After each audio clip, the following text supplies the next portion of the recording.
The application field of orchid carbon is constantly expanding.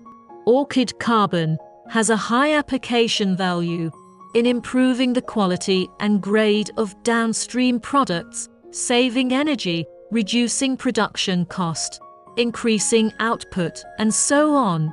At the same time, orchid carbon in blast furnace injection, production of carbonizing material, activated carbon, and civil and boiler fuel fields also have development potential. The applications are becoming more and more widespread. Blue carbon ball press is a kind of equipment to press powder materials into balls. The purpose of blue carbon ball pressing machine is to reduce dust, control bulk density, return utilization, improve transportation characteristics. The design of blue carbon ball press is mainly used for pressing dry powder into pellets. Is a high pressing force, roll wear resistance and easy model.